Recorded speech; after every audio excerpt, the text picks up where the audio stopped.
Let's talk about The Lost Metal by Brandon Sanderson, book 4 in Era 2 of his Mistborn series, which is a set of sub-series of his wider Cosmere meta-series. This is also called the Wax and Wayne series after the main characters. There's Wax, there's Wayne. This UK cover, by the way. I don't often, as you'll probably know, review the most recent releases because I don't get them. I don't read very many recent contemporary sci-fi and fantasy, but I do read Sanderson. I do enjoy him. I think there are many good things to say for what he does. And so yeah, this is, as it's a sequel, I will do my normal kind of review for that. I'll give a completely non-spoiler review with nothing will affect anyone. More for people who are wondering, oh, how does it go on book by book? Is it still good? And then I'll give a slightly more detailed review for people who have read, or I assume have read, the first 3 books in this sub-series and presumably other Cosmere stuff as well. Though I won't spoil other Cosmere stuff necessarily. And yeah, that'll be the kind of format. And then I'll have general thought at the end. The complete non-spoiler, the complete, is this worth reading at all, is that it is a largely satisfying conclusion to Era 2. Has some very strong character stuff. It has some very exciting high level world building development stuff. Sanderson is good at those things. He's basically good at action. He's pretty good at character, sometimes very good, sometimes and he's very good at world building and most famously magic systems, but I think that fits into a wider thing of how he builds his universe. And this is good and successful at those things on the whole. It has some decent mystery elements. It has some very fun action, lots of discoveries, lots of information, lots of reveals. It's very satisfying at that level. I think there are some stylistic weaknesses, basically, that are more prominent here than in some others of his books. And I guess, that's your mileage is going to vary on that, depending on your experience of Sanderson, what you like in a writer. He's a very functional writer, and that gets exposed more, i.e. he's only functional, not a great stylist at particular points. Most of the time it's fine and it helps. The fact he's such a pacey writer, the fact he's so good at pacing on the whole, means that the bland style actually serves that sometimes. But yeah, so on the whole, I really enjoyed it. I thought I appreciated it. I was able to read it quickly, and I was glad to come to this set of conclusions for the characters who I've really enjoyed in the last 3 books before this. Moving to a slightly more detailed discussion with spoilers for previous Mistborn books, at least. Basically, this is Wax is. This is a few years in the future from the Bands of Mourning. I think it's 5 years, maybe, something like that. And Wax is a senator, and Marasi and Wayne are constables. And Marasi already was, but Marasi and Wayne find out that there's some increasing tension with the outer city of Dulming, and they're like, okay, we need to. There might, maybe there's going to be a war, maybe there's a conspiracy, but really they also kind of think, and so does Wax, as he finds out more about this, this is going to be to do with the Set, this somehow connected possibly to World Hopper's organisation, or to other things organisation, which his uncle, Wax's uncle, and his sister have been involved in. And that the key, the finale to Bands of Mourning obviously sums up a lot of what's going on with that. And so you've got these 3 characters, and Steris, Wax's wife, Marasi's sister. So the 4 main characters, with a few other characters popping up. They are, and they're the viewpoint characters, certainly. There are literally a couple of micro viewpoints from other people's points of view, but those are the key viewpoint characters. And Sanderson is a big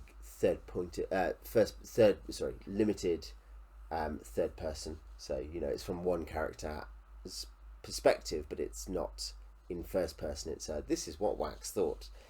So yeah, it's as what I've said in the complete non-spoiler section is true. This is basically quite satisfying. There's some really good stuff where basically if you're up for massive Cosmere reveals, loads of new information, big kind of new subsets of magical innovation and ideas, this is the book for you. It is the biggest Cosmere book yet. Bigger in practice, really, than Secret History or Rhythm of War. The nearest thing in one sense you get to it is actually Sixth of the Dusk, where you've got like, oh, well, it's just a spaceship, where it's so explicit that there's weird stuff going on in the world. This is a bit like Secret History, just has a ton of stuff like this, and some of the Roshar stuff, some of Stormlight. It just is like, here's a bunch of secrets, here's why this happens, here's who's up to this, but much more explicit than anything other than stuff, particularly say from some of Rhythm of War and maybe Oathbringer, to do with Roshar itself. Here you get a wider perspective again, which is almost more like some of the notes in Arcanum Unbound, or in epigraphs, Frost and Hoed's epigraph letters rather. It's great for that. It's got very good action, very creative action. I think people who love Mistborn as an action series, and I think that is a big thing that Mistborn does, will love this. There are some incredibly inventive action set pieces. I think character-wise, on the whole, basically, that I could say, because I'll offer some things I think are actual weaknesses that I'm happy to make my stand on. There's other stuff, you always get niggled by things, don't you? And some are a bit like, oh, well, maybe I would have rather this had happened, or maybe this is the way this character should have worked. But mostly, I think, the character arcs, barring the way they interact with some of my caveats, of the four main characters were satisfying, good. They were well accomplished. We see basically, and this is a big theme, and I don't see this as a big spoiler, is basically have these four characters grown over the four books, over the several years between the third and the fourth book, but also the whole arc of stuff from Alloy of Law and the train thieves and Lessie and all the rest of it, up to discoveries of Edwan's involvement in the set and all these things developing. And that's Marasi and Steris' relationship, their father, Wayne dealing with the grief of his past, and they're really haunted, some of them at least, particularly Wayne, very obviously from very early on. There's some sort of need for resolution to work out this haunting. And the book does very well at work at giving us organic ways to be like, okay, that might be where they would go, or I see why they feel that, and we feel things with them some of the time. It's not as at his best for that, but it's pretty satisfying. And partly you're also going to have to need to be invested with the characters. I very unpopularly am about as invested in Wax as I am in anyone else, and so I enjoyed and appreciated what happened with him.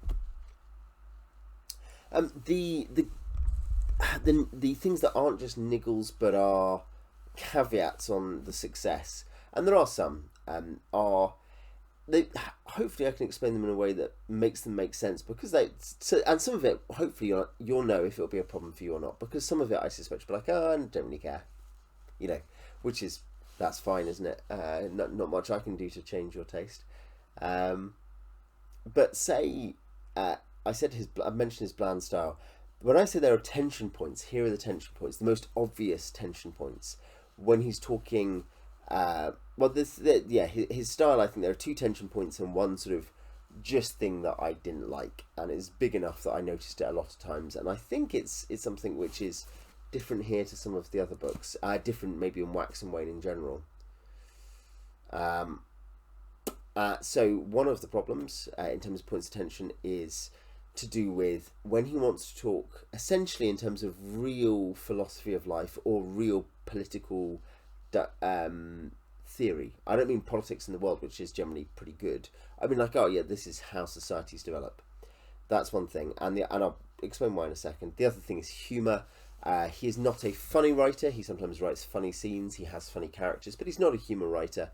And basically the latter is mostly that. Particularly at the start, it gets better. Wayne is at his most Wayne-ish in a way that is overblown and to me not always terribly funny. It was just kind of like, okay, great. That's not a spoiler of anything, just literally in the first couple of chapters, because we start with an investigation him and Marasi are undertaking, and there's just a few bits of point of view that I'm like, maybe you really love it, in which case you might well love this, but I found that weaker than in previous books, because I haven't minded Wayne. I've not loved him like some people do, but I've also thought he was fine. he was a bit tiresome at the start here for me. The other thing about these other issues is basically it takes a degree of finesse to try to open up topics which aren't like, oh, this is what happens in the world, but by the way, I also think this, and maybe you should too. And he definitely is doing that. I'd be happy to talk about that with people. But there are authors who do that really well. Great stylists do that well. So Ian M. Banks or China Mieville or J.R.R. Tolkien. You know, these are, I'd say, Lois McMaster Bujold to a large degree. She's sometimes more blatant, but she's got such a nice, warm style that is very personable that she gets away with it. And she's definitely an ideas writer, to be fair. Sanderson, having a very flat style, a very even style that's just there to, is very good at working for pace and for consumability. It's hard not to think when some of the more blatant statements about this is what this person thought about it, and we're kind of, maybe we're expected to sympathise, it's just Brandon saying something. And I think that's something which I would definitely maybe be more sensitive to or frustrated by than some people, just because of my makeup. But it's definitely something, again, is more is most obvious at the start. There are a couple of points later on, but it's most obvious at the start that I was thinking, there's just a hint of over authorial voice here, in a way that, well, you're then being invited to argue as opposed to enjoy. And I don't think that's what he is doing. I don't think he's saying, I want to have debate about these things. I think he's just trying to say, this is what this world is like. But that has all these other implications. And I thought, I want someone to be really good at writing this before they do this. You know, I want space communism, I go to Ian M. Banks. I want Divine Right of Kings, I go to J.R.R. Tolkien. And there's something there about the translation of concepts and arguing for concepts, which they are good at, and the style helps with, that Sanderson doesn't have, I don't think. So those were niggles with the style, and the other was basically an over-contemporary style at points. There is a phrase, Wax was just living his life. That is the thing that is said. I basically don't really want to read books that sound like I could read people tweeting them. Again, your mileage is going to vary. You might be like, yeah, I quite like that. But I like a certain amount of... And there's something where that might be meant to be like, okay, there's a more contemporary register because this is a technologically more advanced era. But again, it just jarred me out of it. And I think it sounds funny, but those things for me were enough of a jar at points in terms of just slightly sloppy, casual writing, slightly forced points that... And I mean, there are a couple of small things, like certainly some of the character moments landed less interestingly for me. Some of the detective mystery bits were a bit too opaque. I generally enjoyed those things. I'm not massively complaining, but you know, I could say, I didn't love these things; these weren't perfect. But really, these style issues were persistent enough for me that I maybe just as incredibly oversensitive person, I was like, okay, that's just set me back a bit, just sort of drawn me out a bit. I think some people will definitely feel the same, and I think some people will be like, no idea what you're talking about. And so yeah, take that as you will. It's enough of a caveat for me that it did impact on some of these other things, because I was thinking, do I really buy this particular part of this character's thing? You know, because it's being presented in an almost kind of like flippant way, or whatever. But yeah, on the whole, I really enjoyed it. I loved the Cosmere stuff. I loved the action. And some of the culture stuff was really good as well. I thought some of the character work around Wax to a significant degree, you know, definitely around Wax, a significant degree around Wayne, even if I had niggles about one thing or another, I thought was satisfying. I liked where we got to with them. Steris, again, one of my favourite characters. Probably Wax and Steris are my favourites. Steris, I, again, on the whole, thought, you know, they're all fine. They're all good. And we saw lots of other characters. We had bits with Ronette. We had bits with Milan. We had, we had stuff with people, you know, with a wider knowledge of the Cosmere, which meant you kind of got hints and things about other characters and other things and other places, which were really fun and tantalising.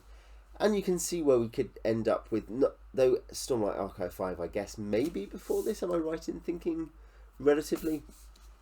At the same time, there's probably some degree to which you'll see stuff there spread out, and you'll almost certainly end Stormlight Archive 5 with a wider horizon.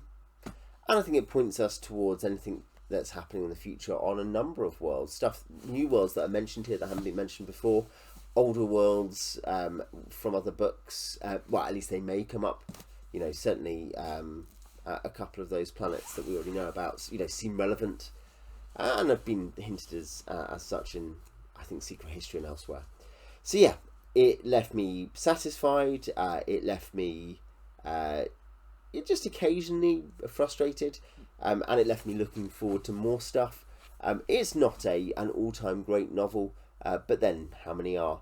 It's a good novel. If you've read it, I'd love to know what you think in the comments. Tell me where you agree or disagree. Tell me what you think about Wax and Wayne. I'm mostly a defender of them. One of my earliest reviews was of The Alloy of Law. So yeah, share your thoughts in the comments. Till next time.